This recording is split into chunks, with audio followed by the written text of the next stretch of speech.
అంశాలను హైలైట్ చేసిన నా గౌరవనీయ సహోద్యోగులకు నేను కృతజ్ఞతలు తెలుపుతున్నాను. కానీ తుపాకులు, కాల్పులు లేదా నిరసన ద్వారా కాకుండా నిశ్శబ్దం ద్వారా మాట్లాడే భయం గురించి నేను ఈరోజు మాట్లాడడానికి లేచాను. అవును మాననీయ అధ్యక్షజీ, ముద్రిత నిశ్శబ్దం ఈ దేశంలో వార్తాపత్రికలు వార్తను సమయంగా ఉంది. వారి భయంతో చర్చలు జరుపుతున్నారు. అత్యవసర పరిస్థితి 1975 ప్రజాస్వామ్యం లాక్ చేయబడిన రోజు మరియు నియంతృత్వ కీలకం 21 నెలలుగా సెన్సార్షిప్ను అధ్యక్ష జర్నలిస్టులను ప్రతిఘటించినప్పుడు వారి ఉద్యోగాలు ఓడిపోలేదు, వారు తమ స్వేచ్ఛను కోల్పోయారు. గౌరవనీయమైన జర్నలిస్ట్ అయిన కుల్దీప్ నాయర్ను MISA చట్టం కింద జైల్లో పెట్టారు. 258 మంది జర్నలిస్టులు జైలు పాలయ్యారు. 46 మంది అక్రిడిటేషన్ రద్దు చేయబడ్డాయి. 7 మంది విదేశీ రిపోర్టర్లను బహిష్కరించారు. ఇది కేవలం సెన్సార్షిప్ కాదు, ఇది డైరెక్ట్ రాజ్. 100 మందికి పైగా వార్తాపత్రికలు ప్రకటనలు నిరాకరించబడ్డాయి. చట్టాన్ని ఉల్లంఘించినందుకు కాదు, నిజం మాట్లాడినందుకు. అధ్యక్ష, ఇది పత్రిక అణచివేత కంటే ఎక్కువ. ధన్యవాదాలు అధ్యక్ష. అధికార పక్ష సభ్యుడు శ్రీ శివ ఉత్తమ మాట్లాడాలి. మాననీయ అధ్యక్షుల వారికి నా నమస్కారం. అధ్యక్ష, ఒక దేశం సంక్షోభంలో ఉన్నప్పుడు దాని మేధో మరియు సాంస్కృతిక సంస్థలు లైట్ హౌస్లుగా పనిచేయాలి, ప్రజలను తుఫాన్ ద్వారా నడిపించాలి. కానీ అత్యవసర పరిస్థితిలో ఆ లైట్లు ఉద్దేశపూర్వకంగానే ఆపివేయబడ్డాయి. అధ్యక్ష, పత్రికా సెన్సార్షిప్ మరియు సినిమా నిశ్శబ్దం చేయడం గురించి మనం విన్నాం. కానీ మన సంస్థలు యుద్ధ భూమిని కూడా స్వాధీనం చేసుకున్నారు. అధ్యక్ష, సాహిత్య academy, Sangeet Natak academy, NSD ఇవి కేవలం భవనాలు కాదు, అవి భారతీయ ఆలోచనల దేవాలయాలు. అత్యవసర పరిస్థితిలో అవి విధేయత కార్యాలయాలుగా కూడా మారాయి. మెరిట్ సానుభూతికి దారితీసింది. ఆనాటి వీరి పాలనలో విధేయులను మాత్రమే ప్రోత్సహించారు, అసమ్మతి వాళ్ళు తొలగించబడ్డారు. అయినప్పటికీ కొందరు ప్రతిఘటించారు. అధ్యక్ష, ధైర్య సాహసాలు కలిగిన పండితురాలు దుర్గా భగవత్ సాహిత్య సమ్మేళనంలో నిజమే మాట్లాడారు మరియు జైలు శిక్ష అనుభవించారు. నాగార్జున, గిరిధర్ రతి వంటి కవులు మరియు మురళీ మనోహర్ సింగ్ వంటి రచయితలు ఖైదు చేయబడ్డారు. నేరాల కోసం కాదు, కానీ వారి రచనల కోసమే. వీరు చేసిన ఈ పాలన కాదు, ఇది భయం అనే ముసుగులో ఉన్న భయోత్పాదం.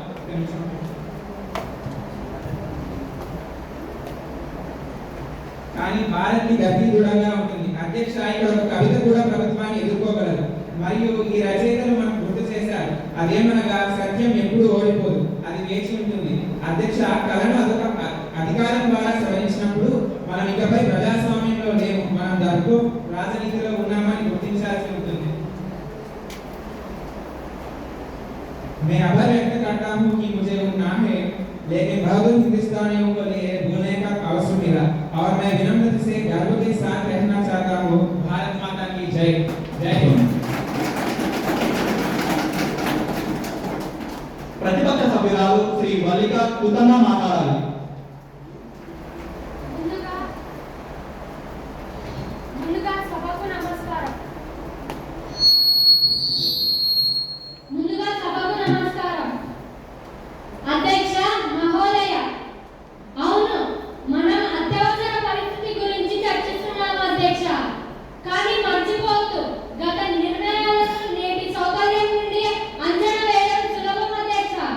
ఆ సమయంలో భారతదేశం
ప్రతిపక్ష సభ్యుడు శ్రీ జాషువా తుతన్న మాట్లాడాలి.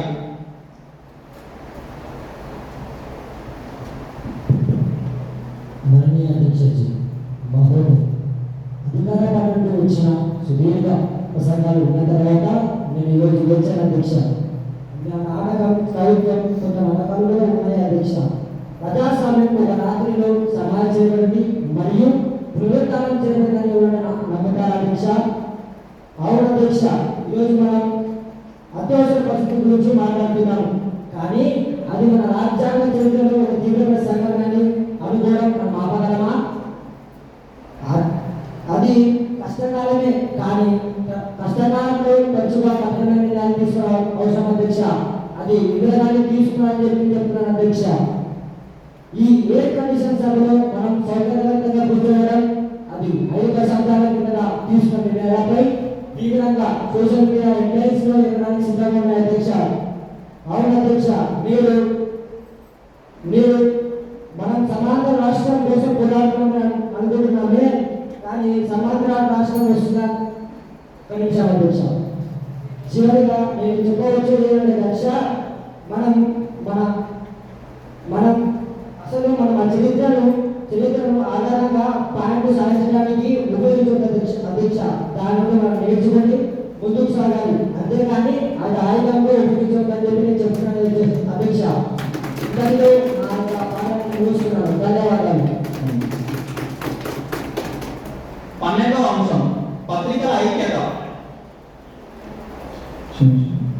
12వ అంశం ప్రతిపక్షాల ఐక్యత. అధికార పక్ష సభ్యురాలు శ్రీ జయంతి తుతన్న మాట్లాడాలి. అధ్యక్ష మహోదయ, ఈ విశిష్ట సభలో నా గౌరవనీయ సహచరులు చేసిన ప్రసంగాల ద్వారా ఇందిరాగాంధీ విధించిన అత్యవసర పరిస్థితి యొక్క దురాఘాతాలు, అతిక్రమణలు మరియు సవాళ్ళ గురించి మనమందరం తెలుసుకున్నాం అధ్యక్ష. మనమందరం ఇక్కడ అన్యాయంగా వ్యవహరిస్తున్నాము. ప్రజాస్వామ్యంపై ఆమె చేసిన బలమైన దాడి, దాని బలమైన రక్షకులు ఏకతాటిపై తీసుకువచ్చింది అధ్యక్ష. ఆమె నియంత్రణ పాలనలో మన గణతంత్ర పునాదులు వణికిపోయాయి అధ్యక్ష. కానీ ఈ ఒత్తిడి జీవితాన్ని మరియు స్వేచ్ఛను విలువైన వాళ్ళ సంకల్పం యొక్క ఉక్కును ఏర్పరిచింది అధ్యక్ష. అధ్యక్ష, 1972 రాజకీయ ప్రచారం కాదది, అది జాతీయ మేల్కొల్పు. పాత ఢిల్లీ ఇరుకైన ప్రాంతాల నుండి పంజాబ్ వ్యవసాయ భూముల వరకు, అహ్మదాబాద్ వస్త్ర మిల్లుల నుండి బీహార్లోని టీ దుకాణాల వరకు ప్రజలకు ఒకే ఒక మాట ఉంది: చాలు రాజవంశీయత చాలు, భయం చాలు, అణిచివేత చాలు అధ్యక్ష. ఒక కుటుంబం 1 బిలియన్ మంది విధిని నిర్ణయించడం చాలు అధ్యక్ష. అధ్యక్ష, వారి రాజకీయ పునాది ఒక కుటుంబ పాలన లేదా దేశ సేవ అని ఈ సభాముఖంగా ప్రశ్నిస్తున్నాను అధ్యక్ష.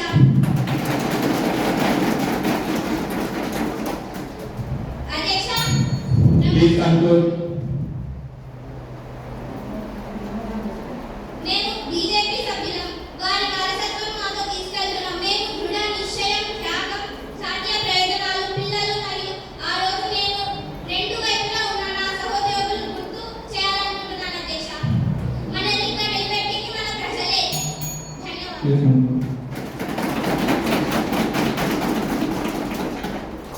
13వ అంశం అండర్గ్రౌండ్ పోరాటాల వీరులు ఆర్ఎస్ఎస్ జనసంఘం మరియు ఏబీవీపీ. అధికార పక్ష సభ్యురాలు శ్రీ పూజిత తుతన్న మాట్లాడాలి. ముందుగా అధ్యక్షుల వారికి నా నమస్కారాలు.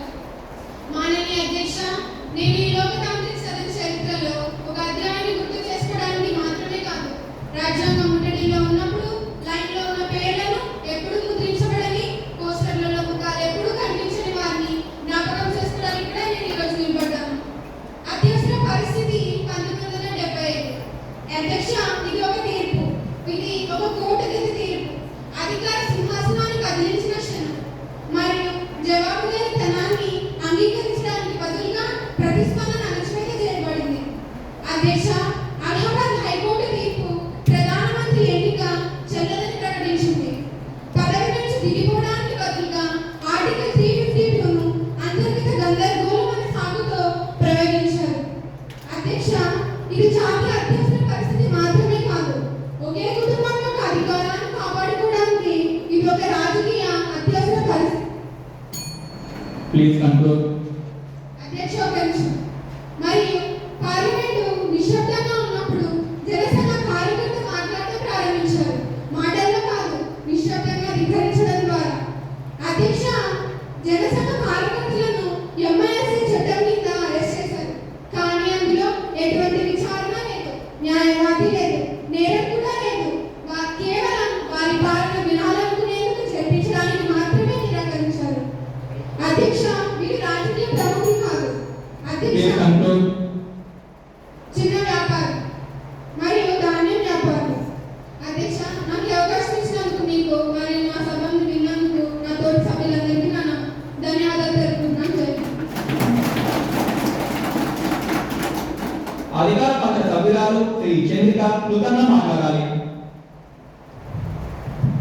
అధ్యక్ష మహోదయ, జనసంఘ కార్యకర్తల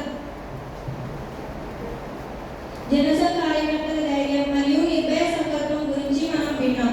ఎమర్జెన్సీ ప్రకటించినప్పుడు నిషేధించబడిన మొదటి సంస్థ రాజకీయం కాదు. పార్టీ విచారణ లేకుండానే వేలాది మందిని నిర్బంధించారు. సంఘ్ తన సొంతానికి సాయం చేయడమే కాకుండా అన్ని వర్గాల నాయకులకు సహాయం చేసింది. గాంధేయవాదులు, సోషలిస్టులు, భ్రమపడిన కాంగ్రెస్ సభ్యులకు కూడా ఆశ్రయం మరియు రక్షణ కల్పించారు. ఆ నెలల్లో ఆర్ఎస్ఎస్ భారతదేశం యొక్క నిశ్శబ్ద ప్రజాస్వామ్యం వ్యవస్థ యొక్క లాజిస్టిక్ల మరియు నైతికవాదిగా మారింది. ఖర్చు తీవ్రంగా ఉంది. వేలాది మంది హింసించబడ్డారు. జీవనోపాధి నాశనం చేయబడింది. అత్యవసర పరిస్థితి సమయంలో సీనియర్ ఆర్ఎస్ఎస్ నాయకుల గురించి వ్యాపించిన అబద్ధాలను తొలగించే రచనలు ఆయన రచించారు. ఆలోచన నిశ్శబ్దం చేయడం ద్వారా నిరక్షరత్వం మనుగడ సాగిస్తుందని భారతదేశానికి ఎవరు గుర్తు చేశారు. మరియు భయంలో కూడా ఆలోచించడం ఒక రకమైన ప్రతిఘటన. ఏబీవీపీ యొక్క ధైర్యవంతులైన విద్యార్థుల గురించి మనం చాలా విన్నాం. అవును, చాలా మంది జైలు పాలయ్యారు. కానీ మనం కూడా అడుగుతాం, పరీక్షలకు హాజరు కావద్దని, అర్ధరాత్రి కరపత్రాలు పంపిణీ చేయాలని ఎవరు చెప్పారు? కాబట్టి మనం భిన్నాభిప్రాయాలు గౌరవిస్తున్నప్పుడు సందర్భాన్ని మర్చిపోకూడదు. ధన్యవాదాలు. ప్రతిపక్ష సభ్యురాలు శ్రీ జ్యోతిక కుదంగా మాట్లాడాలి.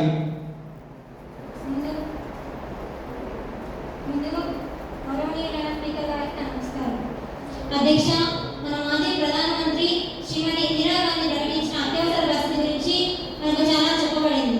దానిలో కొంత నాటకీయంగా కానీ చాలా వరకు అతిశయోక్తి. అధ్యక్ష, నేను ఇక్కడ చాలా స్పష్టంగా చెప్పాలి. అదేంటంటే అత్యవసర పరిస్థితి అధికారం గురించి మాత్రమే కాదు, మన దేశం యొక్క పవిత్రతను కాపాడడం గురించి. అధ్యక్ష, సమ్మెలు ఆగిపోయాయి మరియు దేశం మళ్ళీ సరిగ్గా పనిచేయగలదు. అరాజకాంక్షలో ఉన్న ఈ దేశాన్ని ఈ నిర్ణయం క్రమశిక్షణ తీసుకురావాలని ఇక్కడ ఎవరైనా చెప్పగలరా? అధికార పక్షాన్ని ప్రశ్నిస్తా ఉన్నాను. 1977లో ప్రజలు లేచారని నా సహోద్యోగుల వాదన విషయాన్ని ఒక నిమిషం అధ్యక్ష. సహోద్యోగుల క్రూరమైన విషయానికి వస్తే మనల్ని మనం ముందుకు తీసుకెళ్ళకూడదు. ఇది కేవలం ఎన్నికల ఓటమి కాదా అని అధికార పక్షాన్ని ప్రశ్నిస్తా ఉన్నాను. ప్రతి పార్టీ ఓడిపోతుంది. అదే ప్రజాస్వామ్యం అధ్యక్ష. అధ్యక్ష, ఇంకా ఏబీవీపీ విషయానికి వస్తే అత్యవసర పరిస్థితి వల్ల ఏబీవీపీ వారు అరెస్ట్ కాలేదు అధ్యక్ష. వారు అర్ధరాత్రి కరపత్రాలు పంచడం వల్ల విద్యార్థులందరినీ పరీక్షలకు హాజరు కావద్దని రెచ్చగొట్టడం వల్ల అరెస్ట్ అయ్యారు అధ్యక్ష. ఇంకా అధ్యక్ష, ఆర్ఎస్ఎస్ విషయానికి వస్తే మీరు అజ్ఞాతంలోకి వెళ్ళి దాక్కుని నిరంతరం విధ్వంసమే హిట్గా పేరు పొందిన వారు. వీరిని ప్రభుత్వం అరెస్ట్ చేయలేదు అధ్యక్ష. అధ్యక్ష, విశ్వాసం ఎవరికి దేశాన్ని స్తంభింపజేసే హక్కు ఇవ్వదు. అధ్యక్ష, అత్యవసర పరిస్థితి యొక్క అధికార యాత్ర కాదు, సరైన వ్యక్తులు దేశాన్ని కలిపి ఉంచేలా చూస్తున్నారు. ధన్యవాదాలు అధ్యక్ష.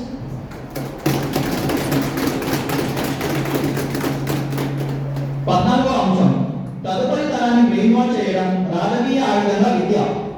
అధికార పక్ష సభ్యుడు శ్రీ రవితేజ కుదంగా మాట్లాడాలి.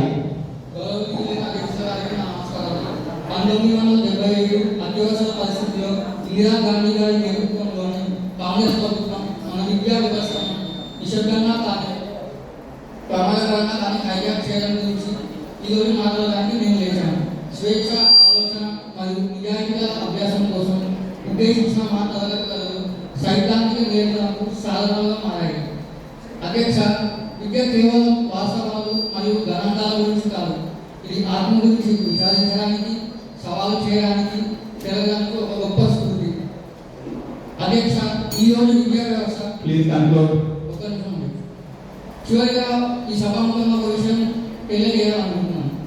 ఎవరు పరిపాలించిన విద్య మళ్ళీ ఎప్పటికీ ప్రచారానికి ఉపయోగపడుతుందని ప్రతిజ్ఞ చేద్దాం. మన గ్రంథాలు మారకుండా మన మనసులు నిర్భయంగా ఉండనివ్వండి. భారతదేశ పిల్లలు శకలాలు కాకుండా పూర్తి సత్యాన్ని నేర్చుకునివ్వండి. ఈ అవకాశం ఇచ్చిన అధ్యక్షుల వారికి ధన్యవాదాలు. జైలు. ప్రతిపక్ష సభ్యురాలు శ్రీ కీర్తి కృతంగా మాట్లాడాలి. ముందుగా గౌరవనీయులైన స్పీకర్ గారికి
రాజ్యాంగం అమలులో ఉంది, అయినప్పటికీ దానిని స్ఫూర్తిని నిలబడివేయింది. చట్టపరమైన విధానాలను చెక్కుచెదరకుండా ఉన్నాయి, కానీ పాలన యొక్క నైతిక దిక్సూచి కూలిపోయిందని ప్రశ్నిస్తా ఉన్నాను అధ్యక్ష.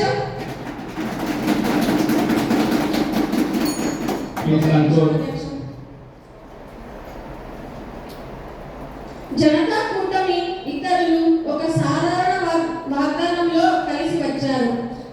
సమాజం నుండి భయాన్ని పారద్రోలి స్వేచ్ఛను పునరుద్ధరించడానికి మరియు భారత్ ప్రజలు అద్భుతంగా స్పందించారు అధ్యక్ష. జనతా కూటమి 295 సీట్లను గెలుచుకుంది అధ్యక్ష. కాంగ్రెస్ కేవలం 154 తగ్గించబడింది అధ్యక్ష.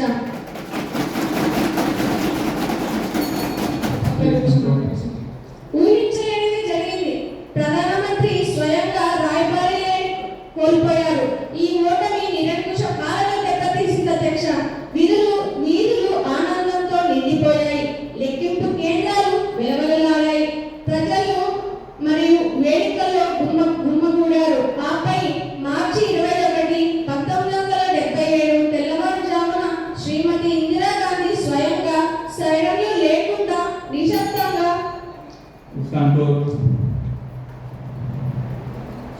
జనతా ప్రభుత్వం విచ్ఛిన్నమైన వాటిని పునరుద్ధరించడం ప్రారంభించింది. కొన్ని రోజుల్లోనే అత్యవసర పరిస్థితి అధికారంగా ముగిసింది అధ్యక్ష. ఇంతటితో నా ప్రసంగాన్ని ముగిస్తున్నాను అధ్యక్ష. జీరో ఆఫ్ సెషన్స్ మొదలైంది. అధికార పక్ష సభ్యురాలు చిగురుపాటి లక్ష్మి,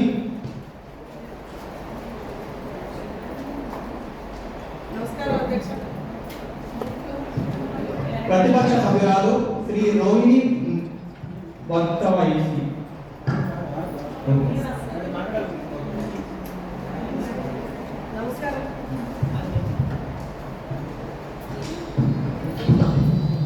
నమస్కారం అధ్యక్ష. 1975 జూన్ 25 ఆ రోజు ప్రధానమంత్రి ఇందిరాగాంధీ ఆమె ఘోర పరాజయం పొందడం ఆమెకి అవమానకరంగా భావించి, అలాగే అధికారాన్ని కోల్పోవడం ఇష్టం లేక, రాజీనామా చేయడం ఇష్టం లేక అత్యవసర పరిస్థితిని అత్యవసరంగా ప్రకటించేసేసారు ఆవిడ.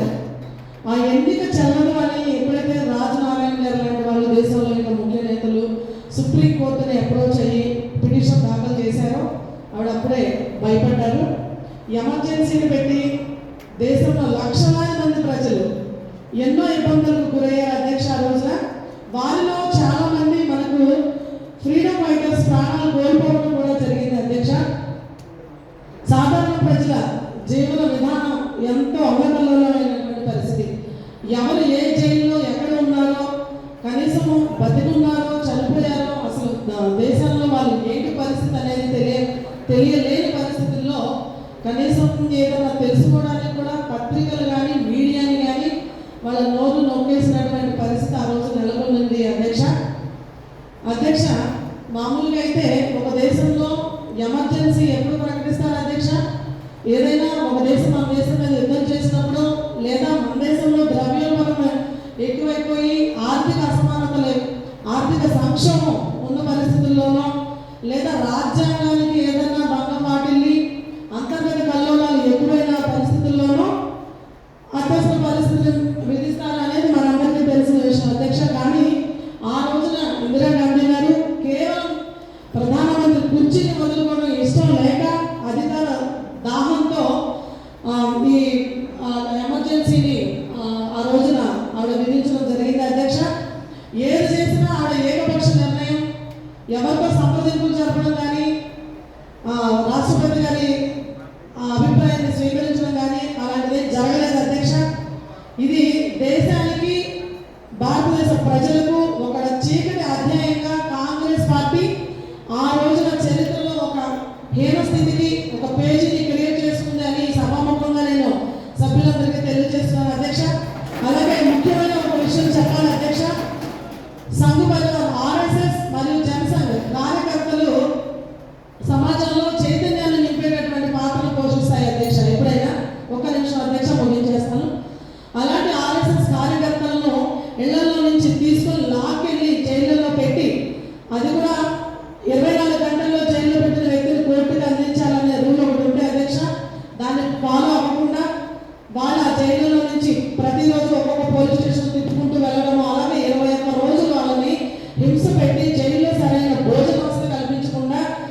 వీపుల మీద క్యాండిల్స్ తోటి వెలిగించి వాళ్ళకి గాయపరిచినటువంటి పరిస్థితులు ఉన్నాయి అధ్యక్ష. ఇలాంటి సిచ్యుయేషన్స్ ని అనేక విదేశాల అధిపతులు అధినేతలు అధ్యక్ష అయిపోయింది అధ్యక్ష. అనేక దేశాధినేతలు తప్పుపట్టి ఇందిరాగాంధీ గారి ప్రవర్తన నియంతృత్వంతో కూడింది, ఇలాంటి ప్రవర్తన ఏ దేశానికి మంచిది కాదు అని వాళ్ళందరూ ఒక తాటి మీద నిలిచిన పరిస్థితి ఆ రోజున ఉంది అధ్యక్ష. నేను ఈ రోజున కాంగ్రెస్ పార్టీ వాళ్ళు ఒకటే అడుగుతున్నారు అధ్యక్ష, ఇప్పటికైనా మీరు రాజ్యాంగాన్ని గౌరవించేటటువంటి లేదా రాజ్యాంగాన్ని అవగాహన చేసుకునేటటువంటి మనస్తత్వంతో ఉండి ఆ రోజున దేశ ప్రజలు ఎంతైతే ఇబ్బంది పెట్టారో దానికి ఈ రోజున జాతికి మొత్తానికి మీరు క్షమాపణ చెప్పాలని మేము మీ ద్వారా సభాముఖంగా డిమాండ్ చేస్తున్నాం అధ్యక్ష. ధన్యవాదాలు అధ్యక్ష. ప్రతిపక్ష సభ్యురాలు శ్రీ రోహిణి వత్సవాయ్ కృతంగా మాట్లాడాలి. అధ్యక్ష, ఇప్పటి వరకు మన అధికార పక్ష సభ్యురాలు చాలా భావోద్వేగంగా మాట్లాడారు. ఇప్పుడు జరిగినటువంటి అత్యవసర పరిస్థితి ఏదైతే ఉందో ఎమర్జెన్సీ అది విపత్తుగా చిత్రీకరిస్తున్నారు, కానీ ఆనాటి పరిస్థితులకు అనుగుణంగా అది తీసుకోబడిన విషయాన్ని మీరు ఇక్కడ గమనించాలి. అత్యవసర పరిస్థితి అనేది వ్యక్తిగత ఆత్మరక్షణ కోసం విధించబడలేదన్న విషయాన్ని నేనైతే చాలా గట్టిగా చెప్తాను మీ ద్వారా అధికార పక్ష సభ్యులకు. ఆనాడు 1970లో జరిగిన ఇండో పాక్ యుద్ధం కానివ్వండి, పైగా మన గుజరాత్ బీహార్ అల్లర్లు కానివ్వండి, ఆ రోజు చమురు సంక్షోభం అనేక విధాలు వచ్చి ఆ దేశం ఆత్మ సంక్షోభం నిర్మించిన సందర్భంలో ప్రధానమంత్రిగా ఇందిరాగాంధీ గారు ఆ రోజు ఎమర్జెన్సీ నిర్మించిన సంగతిని ఈ రోజు మీ ద్వారా కూడా వాళ్ళు తెలియజేస్తున్నాం. ఇందిరాగాంధీ గారి దేశాన్ని కాపాడాలని ఒక సంకల్పంతో మాత్రమే ఈ యొక్క ఎమర్జెన్సీ ముందు తీసుకెళ్ళడం జరిగింది. తన వ్యక్తిగత లాభాలకు కారణమైన విషయాన్ని కూడా మీ సందర్భంగా తెలియజేస్తారు. అధ్యక్ష, ఒక విషయం చాలా మంది పదే ప్రస్తావిస్తారని ఆమె వ్యక్తిగతంగా తీసుకున్న నిర్ణయం కాదు.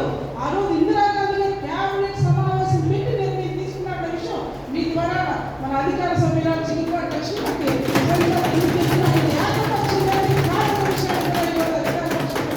గమనించాల్సిన విషయం మనం చెప్తున్నా. ఒక స్త్రీని భారతదేశంలో మహిళల్ని గౌరవించడానికి మన భారతదేశంలో ఒక స్త్రీని కించపరిచే విధంగా అలాంటి జయప్రకాష్ నారాయణ గారు మాట్లాడిన మాటలు కూడా ఈరోజు మేము ఖండిస్తూ ఉన్నాం. అలాగే మీడియా గురించి వస్తున్నట్టయితే మీడియాను నియంత్రిస్తూ నిష్పక్షపాతంగా వ్యవహరించాలని అనేక సందర్భాల్లో అధికార పక్షం మాట్లాడిన సందర్భాన్ని ఆనాడు పరిస్థితులకు అనుగుణంగా ప్రజలను ప్రేరేపిస్తున్న సందర్భంలో కొంత మీడియాను కంట్రోల్ చేయాల్సిన పరిస్థితి వచ్చింది. రాష్ట్రాల చర్యలకు అంటే ఆనాడు కంట్రోల్ దొరుకుతున్న సందర్భంలో మీడియాను కూడా మనం ఆ రోజు కంట్రోల్ చేయవలసిన సందర్భం విషయాన్ని కూడా మీ దాన్ని తెలియజేస్తూ, ఇందిరాగాంధీ అధికార దుర్వినియోగం చేశారని అధికార పక్ష సభ్యులు అనేక సందర్భాలు అధికార దుర్వినియోగం చేయలేదు, అనేక విజయాలు సాధించారు. భారతదేశం కాంగ్రెస్ పార్టీ అయ్యాము 60 సంవత్సరాల పాలన విషయాన్ని కూడా మీరు గమనిస్తూ ఈరోజు తర్వాత జరిగినటువంటి ఎన్నికల్లో ప్రజల యొక్క తీర్పును కాంగ్రెస్ పార్టీ శిరస వహించిన విషయాన్ని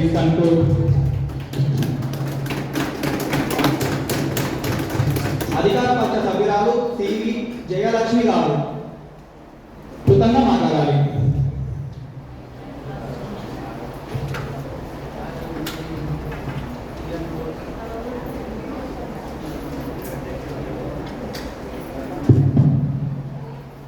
Honorable Chairperson, it's a great opportunity for giving this for me. I want to raise 39th amendment introduced by Congress government. It's a blow to democracy, Speaker sir. It placed Prime Minister, President, Vice President as Speaker. They are above the law. No courts can question their elections. If no courts can question their elections, how it is called as a democracy, Speaker sir? It is against the spirit of Constitution written by Dr. Ambedkar, Sir Krishna, Alladi Krishna Swami. Many people wrote the Constitution. They tried to cut the structure of the Constitution. Constitution is the mother of all laws, Speaker sir. Already many people, many speakers here told how the Congress government cut the laws, the fundamental rights, illegal detention, press censor, how they were curtailed, how they were restored because of the BJP government who came into power after elections. after elections, when people gave verdict to BJP government, how it's very important topic because people should know how it is restored. Because of the 44th Amendment Act of BJP, all the laws curbed by them, illegal detention, fundamental rights, everything is restored by the BJP government. BJP government made the constitution so strong. Any government will come also, they should not misuse the situations like emergency. No government can impose emergency until written cabinet, and the courts have power over it. Thank you, Speaker sir, for giving this opportunity.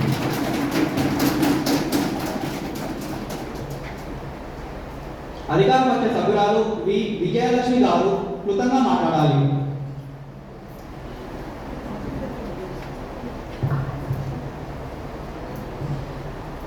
సభకు నమస్కారం. అధ్యక్ష మహోదయ, అధ్యక్ష, Congress party ప్రభుత్వం స్వార్థంతో ప్రజలను ఆ రోజుల్లో కుటుంబ నియంత్రణ ఆపరేషన్స్ చేయించడం ఎంతవరకు సమంజసం అధ్యక్ష? అధ్యక్ష, ప్రజల ప్రాథమిక హక్కులను తుంగలో తొక్కడం తప్పు కాదా అధ్యక్ష? అధ్యక్ష, సుమారు 1 కోటి మందికి పైగా ఆపరేషన్ చేయించినందుకు చాలా మంది అనారోగ్య బారిన పడి చాలా మంది చనిపోవడం జరిగింది అధ్యక్ష. అధ్యక్ష, జనాభా నియంత్రణకు దేశ ప్రజలందరి సమ్మతమైన మార్గాలు పొందాలే కానీ బలవంతంగా చేయించడం ఏమిటి అధ్యక్ష? అధ్యక్ష, దీనికి కాంగ్రెస్ పార్టీ అప్పటి నుండి ఇప్పటి వరకు దేశ ప్రజలకు సమాధానం చెప్పలేదు అధ్యక్ష. అధ్యక్ష, కనీసం చేసిన తప్పుకు సారీ కూడా చెప్పలేదు అధ్యక్ష. దీని మీద ప్రతిపక్షం వివరణ కోరుతున్నాం అధ్యక్ష. అధ్యక్ష, ఇప్పటికైనా ప్రతిపక్షం దాని మీద జరిగిన తప్పిదానికి క్షమాపణ కోరుతున్నాం అధ్యక్ష. ధన్యవాదాలు అధ్యక్ష.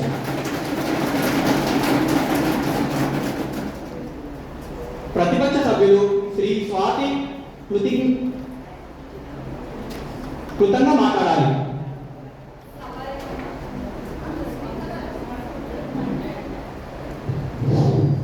సభాయ నమః. ఈరోజు మన యొక్క అధికార పక్ష నేత మాట్లాడిన విషయాన్ని నేను తీవ్రంగా ఖండిస్తున్నాను. ఎందుకు అంటే ఒక ఎంపీగా ఉండి మీకు తెలియదా, ఒక అవగాహన రాహిత్యంగా మాట్లాడుతున్నారని చెప్పేసి నేను ప్రశ్నిస్తా ఉన్నాను. ఎందుకు అని అంటే అభివృద్ధి చెందుతున్న దేశాల్లో కుటుంబ నియంత్రణ యొక్క ఆవశ్యకత మీకు తెలియదా అని చెప్పేసి నేను ప్రశ్నిస్తా ఉన్నాను. మనకి ప్రతి ఒక్కరికి తెలుసు, అభివృద్ధి చెందుతున్న దేశాల్లో మనకి చాలా అవరోధాలు ఉన్నాయి. పేదరికం ఉంది, నిరుద్యోగత ఉంది, స్వతంత్రం వచ్చిన తొలినాళ్లలో ఆహార కొరత ఉంది. దీనన్నిటికీ కూడా మనం ఏదో ఒకటి మనం సమస్యకి ఒక సాల్వ్ అనేది తీసుకురావాలి. కాబట్టి ఆ రోజుల్లో ఈ యొక్క కుటుంబ నియంత్రణ నుంచి తీసుకోవడం రావడం జరిగింది. నేను కనుక ఇంకా ఏం తెలియజేయాలనుకుంటున్నా అంటే 1975 లో తీసుకున్నది కాదు అధ్యక్ష, ఇది 1951 లో కుటుంబ నియంత్రణ అనేది చట్టంగా తీసుకొని రావడం జరిగింది. దీనిని అధికార పక్షం గమనించాలి అని చెప్పేసి నేను తెలియజేస్తా ఉన్నాను. అదేవిధంగా ఇందిరా గాంధీ గారిని ఇందిరా గాంధీ గారు ఇందిరమ్మ అని చెప్పేసి ప్రతి ఒక్కళ్ళు కూడా ప్రశంసించారు. అది ఆ రోజు అధికారంలో లేని ప్రతిపక్షం కూడా దీన్ని ఒప్పుకుంది అని చెప్పేసి సభాముఖంగా నేను తెలియజేస్తున్నాను. కాబట్టి ఆమె తీసుకున్న నిర్ణయాలు ఏవైతే ఉన్నాయో దేశ అభివృద్ధి కోసం మాత్రమే తీసుకున్నారు. తన యొక్క అధికార దాహం కోసం కానీ తన యొక్క స్వార్థం కోసం కానీ ఇలాంటి డెసిషన్స్ తీసుకోలేదని చెప్పేసి కూడా నేను సభాముఖంగా తెలియజేస్తున్నాను. అదేవిధంగా క్షమాపణ చెప్పమని చెప్తున్నారు అధ్యక్ష. క్షమాపణ చెప్పాల్సిన అవసరం ఉంది ఏముంది అధ్యక్ష? దేశ అభివృద్ధి కోసం తీసుకున్న నిర్ణయం ఇది. కాబట్టి అలాంటి మహోన్నతమైన వ్యక్తి, ఎంతో మంది శ్రీమూర్తులకు ఆదర్శం, అదేవిధంగా ఐరన్ లేడీగా ప్రధానమంత్రిలో పేరు తెచ్చుకున్న వ్యక్తికి ఈ రోజు మేము క్షమాపణ చెప్పాల్సిన అవసరం లేదు. అంతటి వ్యక్తిని కించపరిచినందుకు మీరే క్షమాపణ చెప్పాలి అని చెప్పేసి నేను అడుగుతున్నాను. నాకు ఈ అవకాశం కల్పించినందుకు ధన్యవాదాలు. జై హింద్. అధికార పక్ష సభ్యురాలు చంద్రకళ రాయల్ గారు క్లుప్తంగా మాట్లాడాలి.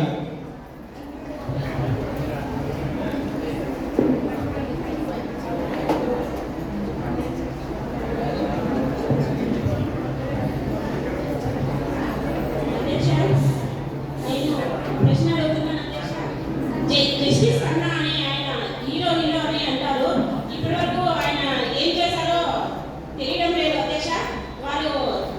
తెలియజెప్పాలని ఈ సభాపూర్వకంగా నేను అడుగుతున్నాను అధ్యక్ష.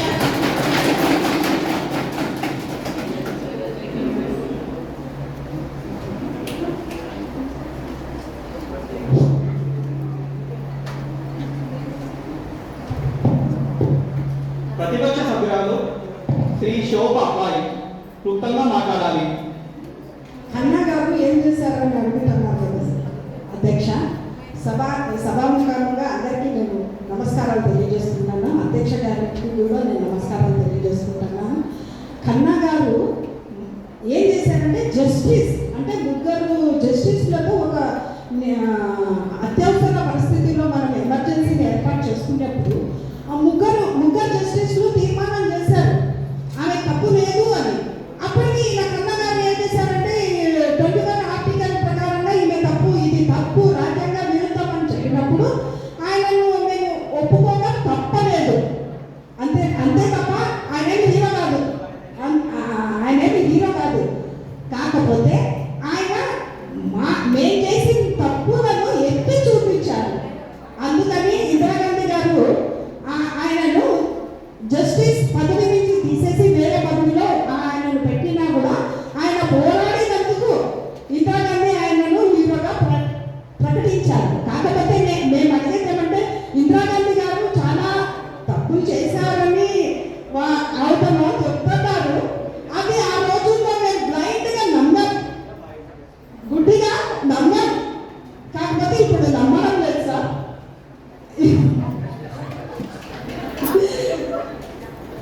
ధన్యవాదాలు అధ్యక్షుడు.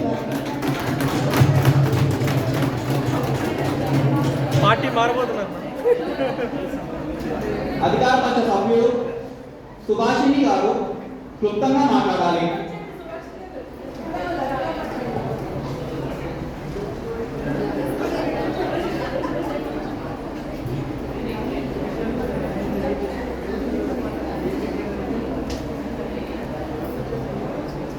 సభకు నమస్కారాలు.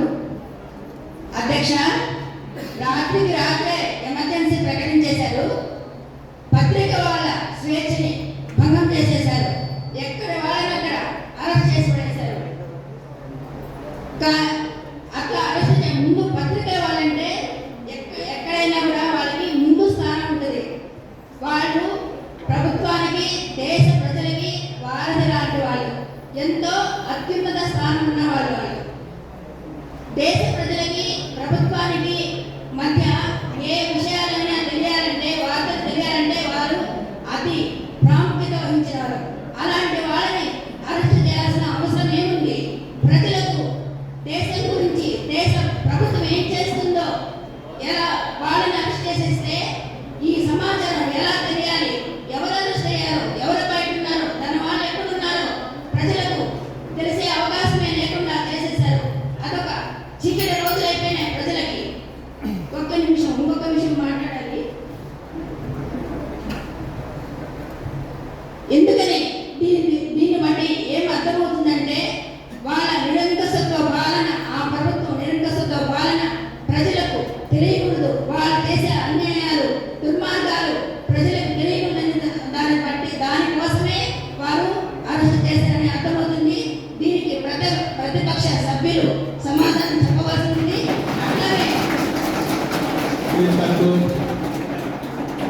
అలాగే ఆ ప్రభుత్వం చేసిన నేరాలకి ఇప్పటి ప్రభుత్వం, కాంగ్రెస్ ప్రభుత్వం క్షమాపణ కోరాల్సిన అవసరం ఉందనిగా విన్నవించుకుంటున్నాను, డిమాండ్ చేస్తున్నాను. ధన్యవాదాలు.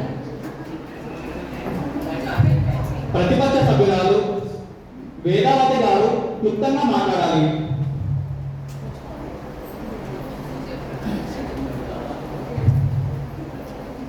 గౌరవ అధ్యక్షుల వారికి ధన్యవాదాలు, నమస్కారాలు. గతం నుంచి ఆ పోరాటాలు నేర్చుకోవాలి. అలాంటి చర్యలు జరగకుండా రాజ్యాన్ని రక్షించుకోవడం నేర్చుకోవాలి. అధ్యక్ష, అది తప్పు జరిగిందని వీళ్ళు అంటారు, కానీ ఆ పరిస్థితిలో అలా చేయాల్సి వచ్చింది కాబట్టి అది తప్పే. కాబట్టి మేము ఒప్పుకుంటున్నాం. మీకు ధన్యవాదాలు, నమస్కారాలు.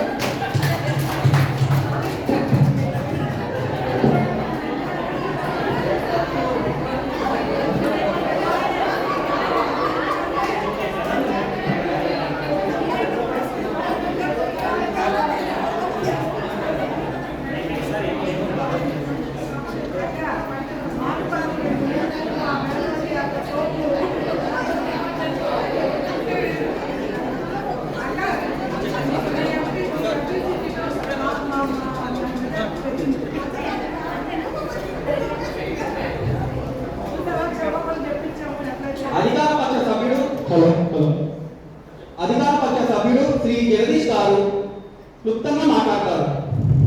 అధ్యక్ష, ఇందాక మన ప్రతిపక్ష నేత స్వామి గారు మాట్లాడుతూ చాలా తెలివిగా సభను తప్పుదోవ పట్టించారు. ఏంటంటే కుటుంబ నియంత్రణ చట్టం అనేది మేము ఇప్పుడు చేయలేదు, 1951లో చేశామని చాలా తెలివిగా చెప్పారు. అధ్యక్ష, ఇక్కడ తెలుసుకోవాల్సింది ఏంటంటే అధ్యక్ష, చట్టం చేయడం అనేది తప్పుపడుతుంది అధ్యక్ష. ఆ చట్టాన్ని బలవంతంగా ప్రజల మీద రుద్దాలని తప్పదు అధ్యక్ష.